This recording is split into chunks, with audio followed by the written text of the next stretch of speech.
Hey everybody, welcome back to DeLorean Tech, and today we're going to do a review and unboxing video on the new Hot Toys 1/6 scale DeLorean Mark III time machine from Back to the Future Part 3. If you've seen my previous videos, you know I was not too kind when it came to critiquing this, and my opinion has not changed.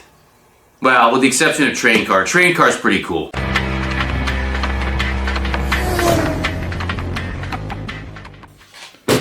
Alright, let's get into it, literally. Alright, moment of truth. So right out of the box, got a very similar situation going on that you had with the Mark II. So instead of box art, or an art box rather, you've got a picture of the Mark III. So, same way of getting out of the box as before, the Mark II. You got these straps here. You gotta loosen that a little bit and then pull these up. Alright, and let gravity do its thing. So we'll get rid of the box here. This is on the table. And then you can just get rid of these all together. And gently take this out because you got these tabs here. You don't want to rip those. Alright, so there you go, right? Not a whole lot to it. It's got a little hologram sticker, Universal Studios, with a QR code right there. You can check that out. Nice little poster right here. I'm quite sure what size that is. I don't think it's 11 by 17. I think it's something else. So, and you've got the instructions here on the reverse. So this is kind of cool because I don't think I need to open this thing up. Well, it's one piece, so you don't need to take that out. Leave it in, good to go. So we've gone over these instructions before in our previous video. You got to go through the same process. This is going to be a pain. I'm not looking forward to this. Putting on the flux bands, tying in the flux boxes, flux bands on the sides, right, everything. So connecting to the emitter stuff. So you got to go through all that again. Some of this they improved. They've got some magnetic stuff going on here for the firebox. The firebox is magnetic. That's kind of neat. Some additional wiring that goes on top of the dash. You got Mr. Fusion, the same Mr. Fusion that you had with the Mark II, and you do have a little bit of a different situation going on here. So it says attach one side of the hood first, and then compressor springs, the other side it clips in. So the hood does not come attached to the vehicle like it did with the others. So you've got your hood box right in here. Let's take a look at that first. So the hood box is attached directly to the hood, as you can see. So, and there is no way to remove it per the instructions. The instructions stated very clearly the hood box cannot be removed. There you have it, the hood box. So we can really examine the detail of the hood box here. I feel like they did a pretty good job here. It's too bad it's not lit. That probably would not have been a big deal to do that. And just have a little plug or something that you can connect to the inside. They just missed the mark in so many different ways with this. But I mean, overall the hood box looks okay. It's not as weathered as I was kind of hoping it would be, as you can kind of see. So, but it doesn't look too bad. This might be the best part of this thing, right? Aside from maybe the train wheels. I don't know yet. The belts look cool. They did a pretty good job there, I think. Those are pretty appropriate looking. Not too bad. Nothing to complain about there. You have the somewhat accurate DeLorean hood here. It's got the X, right? So there's an X there. And you've got a couple of tubes in here, hoses that basically go to nowhere. They just kind of go inside the hood. So, you know, the hood of a DeLorean, when you look at it on the inside here, we can show that to you. So the real hood of a DeLorean is very thin, so it does not have a lot that you can connect to inside here, right? So that is just fiberglass. You've got a fiberglass frame, and then you've got a stainless skin applied to that here, okay? There's no way for the hoses to kind of just disappear inside here. And so there's your hood box. This would have been a great opportunity to light up that big bulb right there, that vacuum tube. That would have been pretty sweet, just to give it a little bit more flair. The flux bands, it's the typical flux bands that you had on the Mark I and the Mark II. We're gonna go ahead and remove all of these. Be very careful because these are very fragile. I'm hoping we won't break them putting them on the vehicle. They don't look different from what we had before, so. All right, the train wheels. So they're just kind of like loosely packed in here. So they look okay. So they're a little bit weathered. There's kind of simulated some rust in there, which I think is pretty good. Looks pretty nice. You've got some bolts and nuts right there. Back here, you just have a pretty standard looking piece. This comes with 4 of these, obviously, and they're pretty much all exactly the same size. Now we come with the accessories pack. So you have your Mr. Fusion, you've got your hubcaps, you've got your firebox temperature gauge, the clock. So this right here is the toe attachment for the front, and this is supposed to be magnetic as well. Here's your firebox temperature gauge, so that is also magnetic. Clock, here you go. This is a tool, okay, to get the magnetic pieces on and off. So these are the hubcaps that in my previous videos, I continue to say that they're just too small. So we'll take a look at those again, magnetically placed onto the vehicle. That's actually kind of a cool idea, right? I'm okay with that. That's convenient. Here we go with Mr. Fusion. So Mr. Fusion is identical to the Mark II, no difference there. And he's got the little, plastic piece in here that you can remove. Put that on the vehicle when we assemble it. And these little attachments here go on the wheels as well. So you got 4 of these, and these are magnetic. Additional wiring, little screws here that we're gonna have to install later on. Not quite sure what that is, so I guess we'll find out. This wiring here is for the dashboard that you see right here. So that looks like it's been sort of like compressed like this. So you might have to heat this up a little bit so that it's just easier to manipulate, but you can also just push on it right there and it should take the shape that you need, right, when you place that on there. So that's pretty easy to do. These are very strong little magnets, so I think they were supposed to be placed in the packaging like this, but they're so strong that they just literally, start connecting together. They connect with like everything in here, right? So they go all over the place and they just, connect to stuff. Okay, that's what magnets do, right? But these are pretty strong magnets. I mean, they're just like, really strong. All right, and here we go. And there it is, the Mark III. Let's get this bad boy out. Let's see just how bad it really is. All right, so not the loose. Oh, I got the tail lights wrong again. It is what it is. So we already knew that. Most of the issues, we're not really going to focus too much on that because the reality is that we already talked about it. No need to talk about it again. All right, so we are going to take this guy out and move the styrofoam stuff out of the way here. It's very light, just like the Mark I and Mark II, being pretty much all plastic here. I really want to compare these wheels to the Mark I DeLorean. And we're going to do that in a side-by-side comparison video of the Mark I versus the Mark II versus the Mark III. But for now, we're just going to go ahead and get this thing assembled, get it displayed, put the batteries in, check to make sure everything works too, like the doors. That looks okay. So it's the same ratcheting feature that you had before. Get all your stuff ready to go, including your Flux Bands. That's like a nightmare. We're going to go ahead and put the hood box and hood on. Go ahead and just take care of Mr. Fusion first. Pretty easy to do. So how about rollability? We'll just go ahead and take a look at that first. Oh, it's not bad. The wheels turn. Rolls good, just like the Mark I.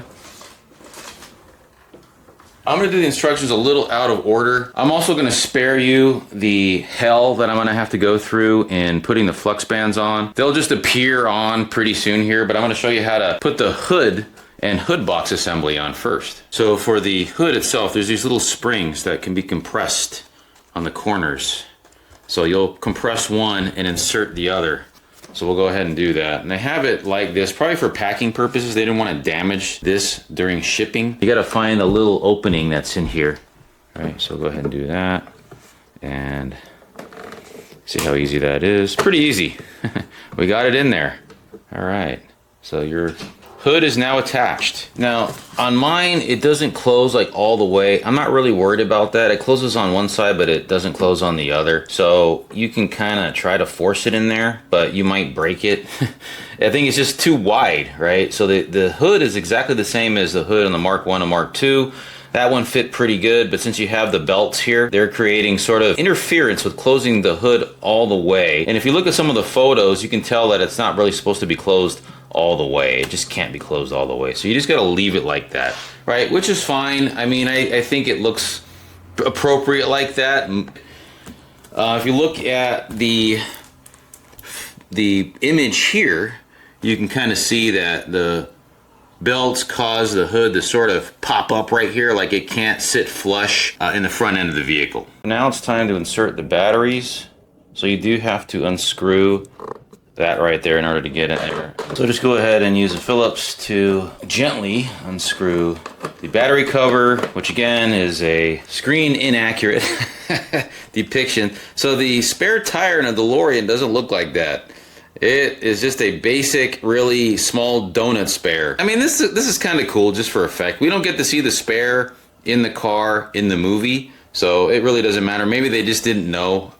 Or maybe they wanted it to look better than just putting a basic spare in there. It would have been cool if they had the accurate one in there, but I'm not going to complain too much because I've had my chance to complain with the Mark 1 and the Mark 2. So here we go. It would have been great if, you know, they had have made some corrections, improvements on stuff with the Mark 3 and the Mark 2 or the Mark 1. About the only really big thing they do is correct the fascia, and the fascias are still the right color here, just like they were in the Mark II, so we're good there. Go ahead and place that back in there like that. Got to make sure your lighting works. I had lighting issues with my Mark II, and I ended up sending it back. They actually took it back, so put that all in there. And now we have lights. So as you can see, in mode 1, we've got the marker lamps going on there, and yeah, we've got the if you can call that weathering, it's all over the tires too. That's kind of unfortunate. The tires not super screen accurate. They're supposed to be a lot bigger.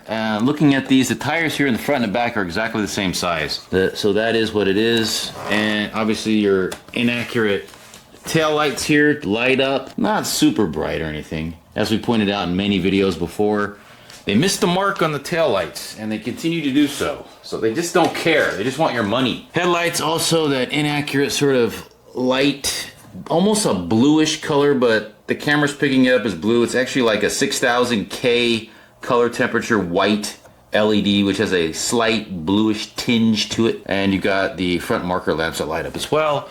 You hit it again, and I think the vents light up in the back, the cooling vents. Yes, they do. Those light up as well. So there you go. Some folks complain about that because the Mark III isn't supposed to light up back here. Well, you know, who cares? I mean, this is essentially just a rehash of the Mark II with a different wheel and tire assembly, different hood design, and a couple little different attachments on the inside. But essentially, you've bought the same thing all over again with just some different attachments and stuff. A comment on their attempt at weathering on the car around here. I don't like it, and I mentioned that before. I'm not a fan of it. I don't like the fact that it's on the tires. I think these tires are completely screen inaccurate. They're too small. The wheels are, they actually look worse in person than they did on the video. These look like they're just, and I'm assuming they are plastic. It just doesn't look right. This should be a little bit more glossier, the red. And they, you know, I don't know. I'm not very happy about this. I guess they could have done a better job on the weathering, just in general. They've got all the splotchy, you know, spackle stuff all over the place here in the back. And you can kind of see that, right? So there it is. Inaccurate DeLorean logo. It's not supposed to be raised letters like that. They're inset. This is strike 3. You're out, Hot Toys. You'll never get it right.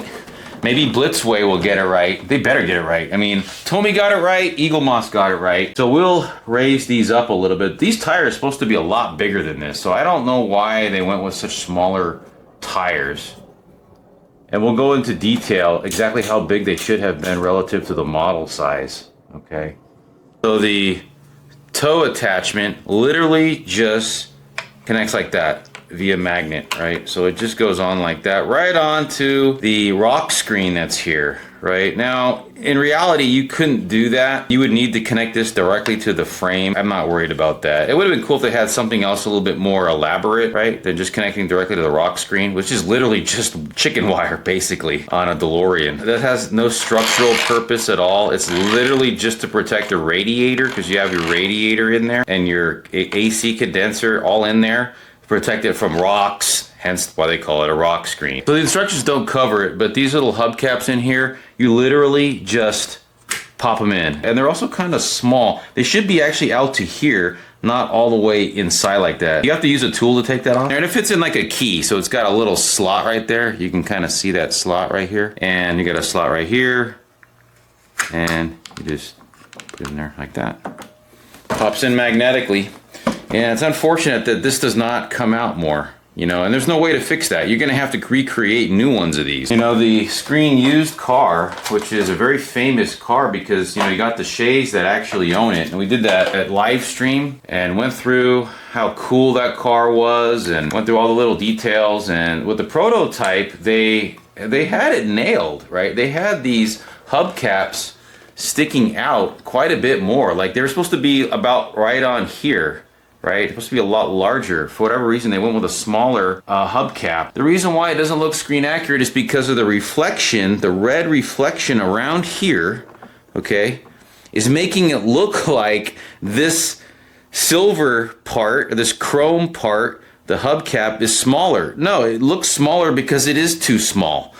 That's all it is. Yeah, there's a reflection going on there. You can totally see that. But that just goes to the inaccuracy of this thing. If it were further out, like on this step right here, as opposed to way inside, then we would not have that issue as much. That's a problem, right? That's a problem. And these wheels, I feel like these wheels, the red in here needs to be more of a gloss red as opposed to a matte red. So that's another problem there. They could have fixed that. That's something that could be fixed. You could just go ahead and go in there and paint it. Obviously, the other big problem is these tires are too small. Now, the wheels might be the right size. I think they're 14s, but the tires are a lot bigger, okay? To raise these up, all you gotta do is just push down on them a little bit, and you're good, right? So that's pretty easy to do. It's independent, four-wheel, right? And they should just stay that way. Again, I feel like it needs to be a bit higher. So go ahead and do the same thing very carefully though. You don't want to break these things like the Mark II, right? Of course, this is nowhere near as elaborate as what we did with the Mark II, the hover conversion. So now it's a lot higher. It just looks terrible like this, I think, because these tires are just way too small. They could have gone with something a lot bigger. You're gonna hear me say that a lot during this video. So if you don't agree with me, feel free to fast forward or hit the stop button on your player, because I'm gonna complain quite a bit about this. So here's an actual image of the screen used car. This is at the Shays, right? So big difference on those wheels, and I'm gonna make this video very wheel focused, okay? And you can absolutely see there's a massive difference going on there, okay? And you can see exactly where the hubcap is supposed to be oriented. It's way out. It's not so far in. It's probably about just past this step right here.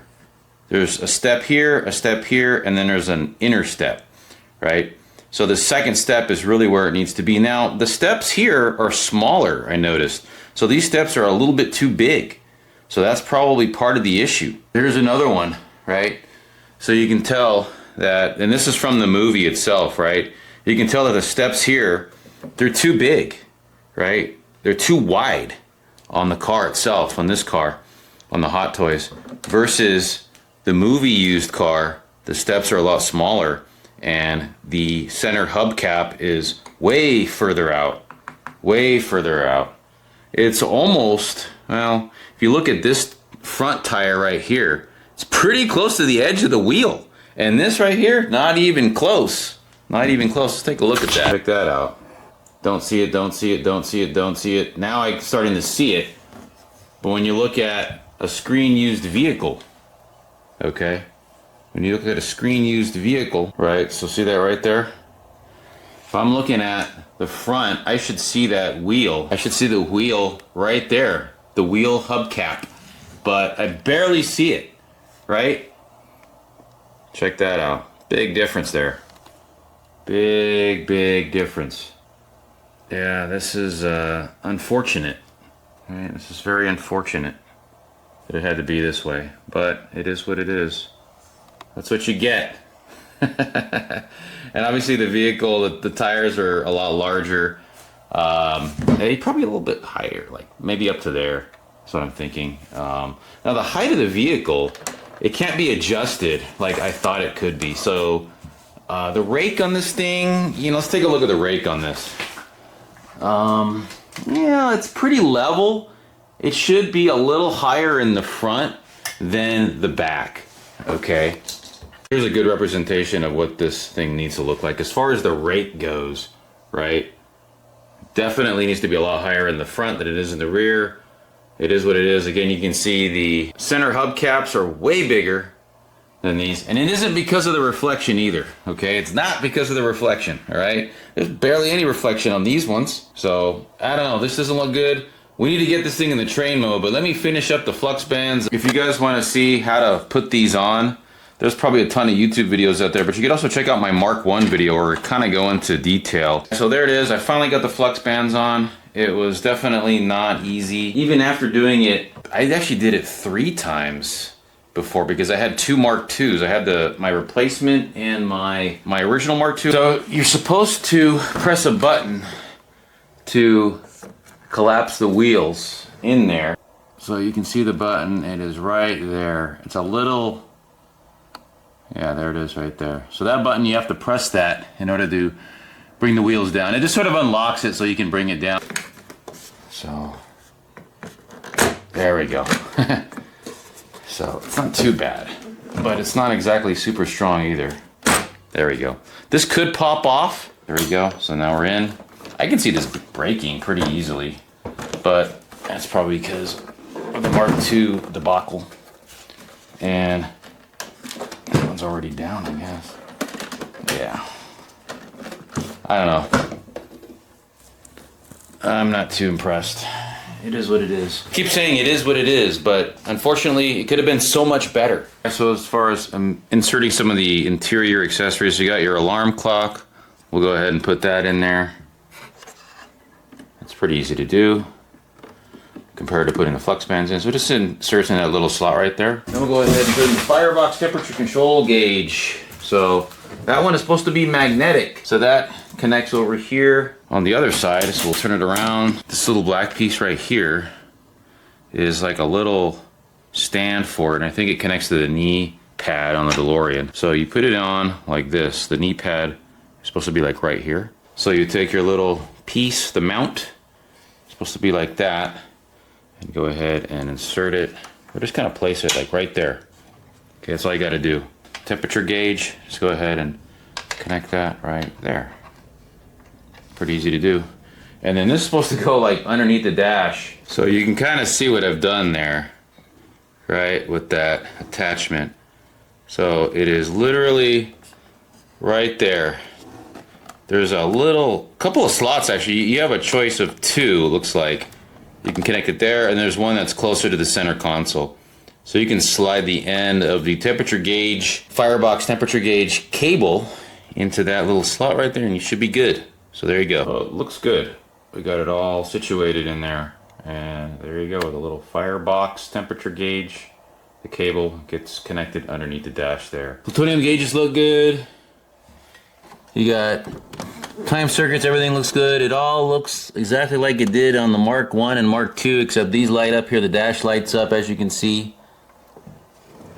And the flux capacitor is fluxing, not nearly as bright as the Tomy, but it's not bad. And you've got your inaccurate SID, as always back there. So it's all mostly green. There's only a couple strips that are amber and red at the top there, so that's not quite accurate. We pointed that out. You got your FSR here that's lighting up. So interior looks fine, you know, same old stuff we had before with the exception of the new temperature gauge and some additional wiring that we're gonna put. Wiring here, all you do is just put it on top here. Just some additional wiring that you kind of just place in there. I don't know how well it fits. I'm looking at some of the photos here of how it's supposed to look, and it just kind of lays on top there. So some additional wiring that you've got that you can put in there. And there's another connector in here where you can kind of, but that actually kind of curls up inside underneath the dash just kind of naturally, so you can probably just leave it like that. Yeah, the wheel turns, but the wheels in the front don't turn with the steering wheel. They just kind of turn independently, as you can see. All right. All right, so we're gonna put this back into off-road mode. And I'm gonna get the wheels and tires off this thing. These horrible looking, inaccurate wheels and tires. They just need to come off. I'll get this thing in the train mode. There we go. So I have it in off-road mode. It's balanced, so it's not like, you know. But I feel like the hood's kind of wonky on this thing. Like just a big old gap right here. There we go. If you pull up on the hood box a little bit and then slide this forward, you can fix that gap issue. I just wish the stance was right on this thing. I mean, it needs to be higher in the front than it is in the rear. And these tires are so tiny. Talk more about these tires. I can't get off the subject. And something just goes completely wrong, like the Mark III has gone. You want to talk about what they could have done, right? So these tires are originally were Sears brand F78-14s with 2 3/8 inch Whitewalls retreaded by Goodyear. Okay, so the Whitewalls were later used for locomotive 131 as a cushion to push the DeLorean and were finally destroyed in the Shonash Ravine along with the locomotive. You have to unscrew the wheels here. You can do it by hand after a few turns with a screwdriver, that way you don't scratch them up. They are painted black, so there you go, right? Remove your screw. All right, so the screws here, they are identical. All right, so you got extra screws. That's great. So the reality is that you probably don't need to unbag those other screws because guess what? You already have screws on here that you can reuse for the other tires. These might just be extras for you. We'll go ahead and remove the wheel, which is pretty easy to do. So we'll go ahead and place the train wheel on. So you're gonna have to use a magnetic screwdriver for this, probably. This one here, right? Just to get it in there.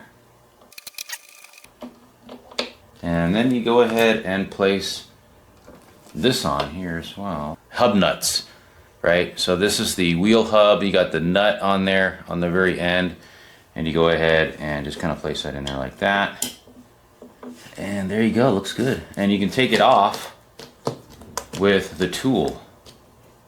Okay, so the tool can be used to pop those off like that. So now you got your train wheels installed. That looks pretty cool. Of course, you're gonna wanna bring this down. You gotta press that button. Right? There's a big button in there and it kind of springs back into place. Go ahead and proceed to do that for all 4 corners now. Take a look at the inside here so you can kind of get an idea of what that looks like without the wheels in there. So let's explore the inner workings of this thing here. So as you can see, you got that button there that you press. It'd be cool if this were adjustable, like different heights, but unfortunately you don't have that. It's not the best design, but it works, it does the job. It's metal here too, this isn't plastic. So they learned their lesson. They're using metal components now in here. This must have went through a lot of testing, a lot of destructive testing to get to where it is. I just hope the thing never breaks. And here we are in train mode. This actually looks pretty good. You know, if this model was just the train car, this would do well, but unfortunately, they only got 1 out of the 2 modes correct, so they did not get the 1955 correct. So 1 out of 2. So unfortunately, I do have to give this model a fail. They had so many opportunities to get this right, but unfortunately, they really dropped the ball on that. Now, the train mode, talking something positive about this model, I gotta admit, I do like the train mode. It's not bad. If it were just the train mode, it'd be a B+, A-. There's obviously a bunch of other stuff they could have fixed on this thing. The hood box, I was looking at some of the movie photos. This could have been a little bit more wood looking with the Pepsi on the side, but I'm sure somebody's gonna come up with stuff for that. Lane Mods, I think the guy's name is. The weathering here, I'm starting to not care too much about that. With the train wheels on here, it actually looks okay. I don't know if you guys can pick that up here on the camera, but the train wheels are definitely pretty good. I mean, you can see the little welds right there. These look pretty good. So definitely not complaining about the train car. I'm probably gonna display it in train car mode. I do like how that looks. We've removed the wheels here, the wheel and tires from the 1955 Mark III, right? You can totally see that the tires on the Mark I are definitely taller in the rear than here, which is not accurate, right? These are supposed to be 27-inch tires, and these are only supposed to be like 25.5-inch tires. But unfortunately, they're quite a bit taller, and that's very obvious here when you take a look at it, right? So you can see that right there. So that's unfortunate, and a missed opportunity by Hot Toys. So what do you guys think about that? So if you want to remove the train tires, and I don't know why you would want to remove these. These are awesome. These, not so much. But if you want to remove these and put the tires, wheels and tires back on the 1955, you just take your handy dandy magnetic tool that they supplied, and let's get to work on this. So just pop out the, it's supposed to just come right out. All right, when in doubt, needle nose, okay? Grab that, pull it right out. Done deal. Unscrew that there. And this should just come off, okay? Take your old tire, the 1955 tire, and we'll just do that. And this is a lot easier to put on than the train wheels. Train wheels, the screw fits in pretty far in, and then just follow your screwdriver here. There you go. Pop that back on. There you go. That's how you replace your tires. All right, so we'll work on this side. It's not working. I don't know why the magnet's not really working anymore to pull these out. Oh, there we go. So that one worked. But for whatever reason, it just didn't pop out quickly. I didn't want to tighten these too much because I didn't want to strip the threads on these. And maybe because they weren't in completely, that was interfering with the magnetic removal of the hub nuts. There we go. Pretty easy. So you can kind of see what it looks like in there, right? Let's check the mechanism. So the button is right here. In order to bring this up, all you do is just push it. It's pretty easy.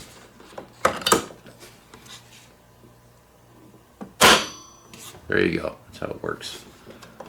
So bring down for the tires. I can just see this braking. See that? Look at that. It's already not working right. Okay, let's go.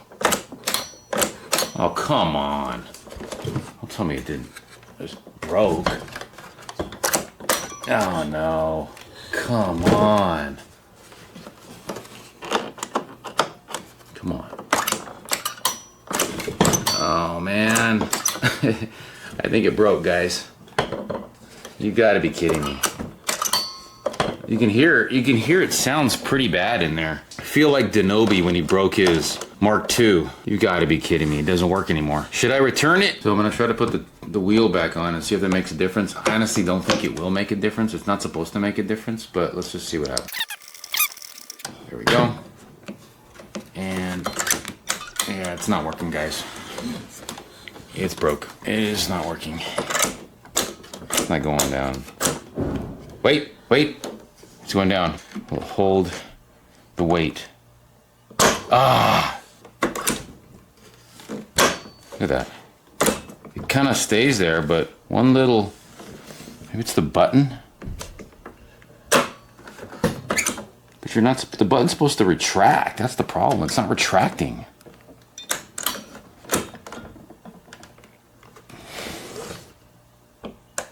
Wait. I think that might be it. Let's just push down a little bit on this, see what happens. I'm pushing down, giving it a little pressure. I think it might be okay. Man, that scared me. That scared me. Holy moly. Not that I would ever, display it in this mode, but what if I wanted to sell it?